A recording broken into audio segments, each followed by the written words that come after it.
Kalau di video lain struktur kopinya di akhir, kalau ini struktur khususnya di awal. Oke. Assalamualaikum warahmatullahi wabarakatuh. Kembali lagi dengan saya, host Majelis Mikir di Majelis Mikir episode ke-8.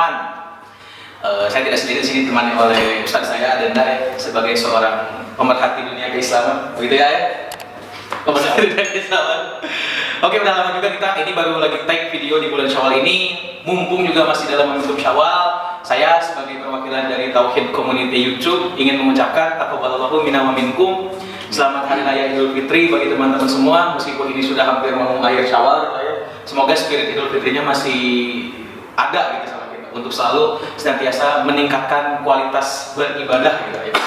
Jadi dari pasca Ramadan, bukan artinya kita jadi leha-leha, sekarang harusnya lebih semangat gitu ya. Oke ya, sebenarnya banyak banget gitu yang terjadi selama kita nggak nge-tag ini, banyak sekali isu-isu, tapi yang paling ramai adalah isu ini. Saya mau tanya ke secara personal, jawab, tidak boleh memilih salah satu. Ini harus, maksudnya tidak boleh memilih dua-duanya, harus salah satu. Sempat kemarin ramai tentang bagaimana TWK itu ada ditanya tentang memilih antara Pancasila dan Al-Quran. Nah kalau misalkan sendiri ya ditanya tentang harus memilih antara salah satu, memilih yang mana? Aku jelas tentang Al-Quran. Kenapa bisa? Karena memang bagi saya pribadi sih, Pancasila itu adalah kesepakatan. Kesepakatan daripada para pendiri bangsa dahulu.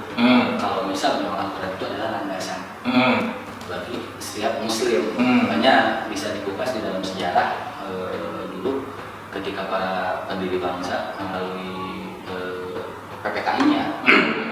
Ada beberapa orang, salah satunya itu adalah Bagus Hadi Kusumo. Beliau adalah seorang tokoh Muhammadiyah, memberikan gagasan satu ide untuk menjadikan agama Islam itu atau aturan Islam itu dijadikan landasan hukum, landasan negara di Indonesia untuk dijadikan dasar. Tapi menariknya di sini ya, saya mencoba untuk mengerti, mencoba untuk husnuzon fenomena kemarin yang lagi ramai tentang apakah Pancasila atau apaan Pancasila atau selalu digembor-gemborkan seperti itu. Menurut saya pribadi itu tidak elok. Tidak elok karena kenapa? Karena di bagian Pancasila itu sendiri itu adalah isi-isi sebagian daripada Al-Quran, gitu. Contohnya tentang masalah di sila pertama ketuhanan yang Maha Esa. Sekalipun memang ada kejadian-kejadian yang menarik yang akhirnya para pendiri bangsa sepakat menjadikan sila pertama itu adalah ketuhanan yang Maha Esa. Di sila pertama itu ada diwakilkan atau yang dijadikan landasan itu adalah surat Al-Ikhlas. Atau itu satu ketuhanan yang Maha Esa itu sangat nyaman sekali, dan banyak sila-sila yang lain termasuk sila daripada sila keempat terakhir yang dipimpin oleh hikmah kebijaksanaan dalam berdasarkan perwakilan. Itu bisa kita temukan landasan intinya yang mewakili dalam Al-Quran itu adalah surat Asy-Syu'ara. Itu seperti itu, dan banyak lagi tentang masalah persatuan Indonesia, kemanusiaan yang adil dan beradab, ditambah lagi keadilan sosial bagi seluruh rakyat. Itu banyak ayat-ayat yang membahas tentang berlaku adilah bagi siapapun, bagi semua kalangan apapun. Islam pun sudah mengajarkan tentang masalah hal itu. Cuma yang menjadi menarik itu bukan menarik sih, menyayangkan gitu. Ada beberapa orang yang memisahkan, mencoba untuk memisahkan, bahkan membenturkan antara Pancasila dan Al-Quran. Bagi sebagian orang di dalam Islam memang ada, tidak memungkiri gitu, tidak memungkiri semangat di roh mereka untuk menjadikan syariat Islam itu sebagai landasan. Makanya kan banyak di luar sana yang menggembar-gemborkan harus kembali kepada piagam Jakarta, itu salah satu. Dan memang bukan tanpa sebab, tentunya ada sebab. Sebabnya itu adalah satu, umat Islam itu katakan memberikan kalau misalkan dianalogikan Indonesia itu adalah sebagai suatu bisnis. Ini penganalogian saya. Boleh dong? Boleh. Umat Islam itu memberikan katakan impress lebih, kontribusi lebih. Makanya ketika perumusan Pancasila, ada Pancasila versi Muhammad Yamin ketika di pembukaan sidang BPPKI yang 29 itu terus ada Pancasila rumusan ide hasil daripada Bapak Proklamator kita yaitu Soekarno ya. Presiden Soekarno. Dan juga ada itu kan ada jeda. Terus masuklah dari kalangan bersuara, dari kalangan nasionalis bersuara yang pada akhirnya BPUPKI memberikan bikin satu panitia kecil untuk menarik kesimpulan dengan dasar apa sih negara ini. Karena memang pada saat itu situasinya memang Jepang sudah menyerah pada sekutu. Jepang memberikan seperti memberikan info kepada Indonesia kalau misalkan merdeka saat inilah. Makanya dibentuklah sedemikian rupa gitu. Pada saat itu tuh yang katakan darurat mendadak yang pada akhirnya BPUPKI setelah jeda itu memberikan kuasa kepada atau membentuk panitia kecil itu BPUPKI untuk mencari jalan keluar, dengan landasan apa gitu. Yang pada akhirnya kan merujuk kepada Piagam Jakarta 22 Juni yang isinya tuh semua itu sama, cuman yang membedakan dengan Pancasila versi sekarang itu di sila pertama saja. Dan itu disetujui. Dan di kesembilan wakil dari berbagai ideologi, katakan ideologi itu menyetujui rumusan daripada Piagam Jakarta telah disetujui di tanggal 22 Juni. Yang mana di sila pertama itu adalah ketuhanan yang mewajibkan syariat Islam bagi pemilih-pemilihnya. Cuman itu disetujui oleh salah satunya itu adalah wakil daripada non muslim itu ada Ahmad Amis kan, yang mana kita tahu beliau menyuarakan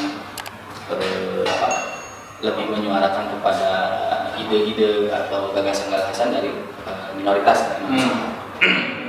Beliau menyetujui dan mengerti karena syariat Islam itu diberlakukan. Iya, betul. Gitu kan? Betul. Cuman pada saat 17 Agustus merdeka kan, isinya Soekarno memproklamasikan Indonesia. Cuman ada masukan dari petugas Jepang. Saya tidak tahu apakah dia itu punya motif. Dia memberikan informasi katanya di timur sana tidak menyetujui hasil daripada Piagam Jakarta. Yang paling dikritisi itu adalah di sila pertama. Katanya lebih ada dikhawatirkan di kemudian hari adanya intoleran, tidak toleran. Seperti itu, tidak terbangun toleransi baik gitu, untuk kehidupan bangsa dan negara. Artinya seperti itu. Akhirnya di 18 Agustus Muhammad Hatta merumuskan kembali, ya tentunya mengajak kepada panitia yang 9 itu untuk merevisi 7 kata yang dihapuskan di sila pertama. Dan itu memang ada katakan kalau saya mengajak kita masuk di kejadian itu, di pas momen itu. Memang yang katakan memohon untuk menjaga persatuan Indonesia supaya tidak terjadi intoleransi dan sebagainya. Yang di lobby itu adalah barisan kanan yang diwakili oleh salah satu yang tadi Ki Bagus Kusumo untuk menghapus 7 kata pertama. Awalnya Ki Bagus Kusumo pun menolak, cuman atas lobby daripada rekannya sendiri. Kalau nggak salah lagi melobi, udahlah nggak apa-apa. Di situ juga kata itu dihapuskan, akhirnya keluarlah direvisi lah yang akhirnya jadi ketuhanan yang Maha Esa. Pada saat itu yang mereka tuh memohon, katakan mereka tuh memohon nasionalis karena memang ide yang tadi yang PKI yang di tanggal di 22 Juni, padahal itu mereka tuh menyetujui karena mereka tahu paham maksud daripada syariat Islam itu bagi pemeluk yang di luar daripada pemeluknya itu tidak ada. Santai lah ya kalau orang Santai, betul seperti itu. Cuman pada saat 18 Agustus barisan kanan yang membawa landasan kanan, itu landasan kiri kanan, itu seperti di lobi. Wajar lah di dalam perumusan undang-undang dan terjadi sampai sekarang kan lobi dan sebagainya.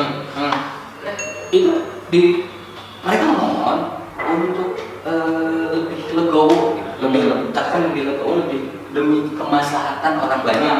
Karena memang kita mengakui bahwa Indonesia ini merdeka atas dasar dari berbagai keyakinan, suku dan ras gitu. Kita akui. Cuman kita juga harus akui di sisi lain juga kita harus akui bahwa umat Islam itu adalah pemberi kontribusi yang lebih besar. Dan tentunya pun umat Islam pada saat berjuang mereka punya spirit, punya landasan spirit, salah satunya itu dengan Al-Quran. Makanya sangat disayangkan di masa sekarang ada sebagian orang yang mencoba untuk membenturkan antara Pancasila dan 18 Agustus yang pada saat itu mereka melobi ke barisan kanan untuk legowo demi menjaga persatuan. Toh sekarang kenapa jadi dibenturkan? Aneh.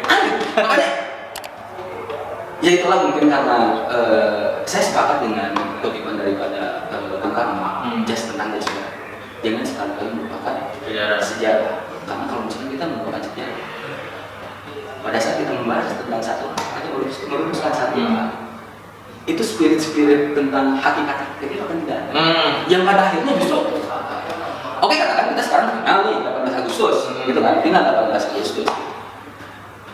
Cuman yang lucunya ada beberapa katakan tentang yang kemarin rame tentang masalah IP dan sebagainya, seperti umat Islam tuh dipaksa, kalau menurut saya sih dipaksa untuk lebih legowo, padahal kan di 18 Agustus kurang legowo gimana? Dibanding pada kita yang khususnya dari barisan kanan untuk menghapus tujuh kata di sila pertampilan Jakarta demi kemaslahatan orang. Menurut saya sih tidak elok, sangat tidak elok. Dan kalau katakan kemarin kan itu hanya di satu institusi. Semua institusi sih, kalau PNS ada kayak gitu kan? Oh katanya. Dan di kedepan hari juga ada rencana bahwa si tes wawasan kebangsaan ini akan mencoba untuk diterapkan kepada para penceramah.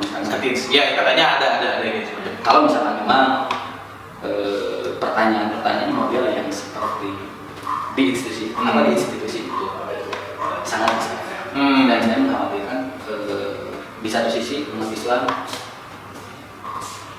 banyak yang gironya itu tinggi karena ada ayat tentang pisil apa di dalam surat Al-Baqarah, masuklah ke dalam Islam secara keseluruhan. Tapi di sisi lain kita juga harus menghormati Pancasila 18 Agustus dan itu katanya sudah final. Dan menarik lagi, padahal itu kan ada lobby tadi yang makanya kan Bung Karno sendiri kan di lobbynya itu, pada saat lobbynya itu, jika kalian punya gagasan membangun negara ini dengan ide-ide kalian, silahkan berjuang. Lebih lucunya ada beberapa orang jadi boleh bahas di sini ya? Santai, ini bagian pendidikan sedikit sejarah gitu. Ada sebagian orang yang justru menolak hal itu, bahwa Pancasila itu sudah final. Padahal pada saat itu Bung Karno sendiri memberikan jalan. Si konstitusi itu bisa dirubah. Si dasar negara itu bisa dirubah. Kalau misalkan mau berubah, silakan masuk ke parlemen. Lucunya di saat umat Islam menyerukan untuk bersatu, bikin partai dan sebagainya untuk berjuang. Saya bisa memaklumi mungkin tidak mengalami sejarah. Kalau misalkan memang keegoan dasarnya dia mencibir, misal katakan Masyumi itu kembali, katakan kejayaan Masyumi itu kembali seperti dulu kan sekarang gitu. Terus mereka mencibir. Mungkin problemnya di dia. Kalau misalkan memang dia tidak bisa menerima, satu bisa dikatakan dia tidak mendalami sejarah. Dua bisa dikatakan problemnya di dia. Saya bisa mengatakan orang itu terpapar pengaruh dari Pak. Karena kenapa? Saya melihat ada satu kekuatan yang mencoba untuk membentukkan antara Al-Quran dan Pancasila. Itu saya. Dan itu memang katakan kenapa Al-Quran? Karena kalau misal berandai, kalau menurut kita uji misal kita uji, kalau misal Indonesia yang menjadi mayoritas itu adalah nasional atau agama-agama lain yang keyakinan, bisa jadi itu akan dibenturkan oleh. Jadi bukan cuma Islam gitu ya? Bukan cuma Islam. Sejarahnya seperti itu. Eropa di abad 18, 19, sorry abad 17, 18, ada satu gerakan yang mereka tuh membenturkan antara sekuler dengan Nasrani, karena pada saat itu di abad 11 sampai di abad 15 Eropa itu dikuasai oleh kebudayaan Nasrani, yang mana si kitab suci itu dijadikan landasan pun tertinggi. Ada satu gerakan untuk meruntuhkan itu. Cuma kodarullah, saya membahasakannya kodarullah. Pada saat itu, kenapa ada revolusi Rusia, kenapa ada revolusi Perancis? Karena dulu pemimpin mereka yang berasal yang menjadikan landasan idenya kitab sucinya gitu, kitab sucinya. Saya tidak menyalahkan kitab sucinya. Orangnya itu bersifatnya diktator. Dan memang kalau misalkan efek terhadap sosialnya itu pasti yang kaya mungkin kaya, yang miskin lebih miskin. Timbullah satu ideologi Perancis dengan liberal sekulernya, Rusia dengan komunisnya ya, gitu. Untuk memisahkan antara agama dengan negara. Yang ini mereka tuh itu gitu. Dengan tanda kutip mensejahterakan para kaum proletar. Gitu. Kayak sedikitnya bau-bau konspirasi. Memang ada kalau misalkan memang dikaji lebih dalam sih memang ada seperti itu. Bisa pembahasannya bisa masuk di sana. Cuman kenapa saya mengatakan yang tadi ada beberapa orang yang mencoba untuk mencibir, bukan mencoba untuk mencibir gitu kan. Mencibir, saya mengatakan pemikiran dia itu terpengaruh orang luar atau tidak mendalami sejarah. Pengaruh itu dicoba untuk dipakai di Indonesia, gitu. Katakan di Eropa kenapa ideologi itu sukses? Karena memang si oknum, katakan saya oknum, bukan menyalahkan landasan idenya, kitab sucinya, tidak, saya tidak mengatakan. Katakan oknumnya memang tidak adil, karena memang memaksa si kaum buruh untuk ABC dan sebagainya, yang pada akhirnya ada efek sosial yang hanya kita yang semakin miskin. Itu sukses besar gitu kan, sukses besar. Dipisahkan dengan kehidupan sosial atau katakan tidak adil. Pola itu dicoba untuk diterapkan di Indonesia, sangat berbeda sekali. Karena kenapa? Indonesia punya kenangan manis agama untuk membangun satu negara. Yang tadi umat Islam memberikan kontribusi lebih. Tentunya ada landasan juga kan. Jadi landasan itu adalah Al-Quran. Dengan berbagai ayat-ayat yang diteriakan oleh para ulama terdahulu. Akhirnya Bapak pendiri itu mengeluarkan fatwa mencintai negara. Kalau nggak salah ya, kalau misalnya salah tolong di siap koreksi. Nanti juga di komen ada tuh pasti orang lain itu insya Allah nih gitu mencintai negara, menjaga negara, berjuang untuk negara ini sebagai daripada iman. Karena memang semangat negerinya itu dari Al-Quran. Nah, pada masa sekarang di kehidupan sekarang ada beberapa orang untuk mencoba memisahkan antara agama dengan kehidupan sosial, yang mana Indonesia pada umumnya atau umat Muslim pada umumnya yang ada di Indonesia itu punya kenangan manis terhadap agama. Menurut saya sih, wah ini nggak elok gitu. Apalagi sampai keluar ada satu di pertanyaan tes wawasan kebangsaan di salah satu institusi dibentukkan antara Al-Quran dengan Pancasila. dialog ya. Jadi memang pada prinsipnya ini tuh kalau banyak orang sih yang jadi sebenarnya ini konten bukan konten pertama, ini sebenarnya udah sebulan yang lalu. Karena memang kebetulan kita baru ngantor lagi hari ini, jadi baru masalah. Tapi saya pikir tidak jadi masalah. Karena memang representasinya banyak orang yang mengatakan bahwa pertanyaan ini tidak bermutu gitu loh, dan membuat stigma-stigma yang agak aneh. Contoh misalkan kalau gini, saya sih sadar betul ya ketika orang-orang yang ditanya begitu mereka bingung juga. Karena kalau misalkan kita memilih Pancasila itu seperti bahwa kita tuh tidak agamis dalam tanda kutip gitu, tidak agamis, tidak ya. Padahal kan kita hidup sejak lahir bagi rata-rata muslim, ya kita dimuslimkan gitu ya, diazani bukan di Pancasila gitu. Jadi memang sejak awal diazani dulu gitu, artinya diberikan pesan-pesan keislaman.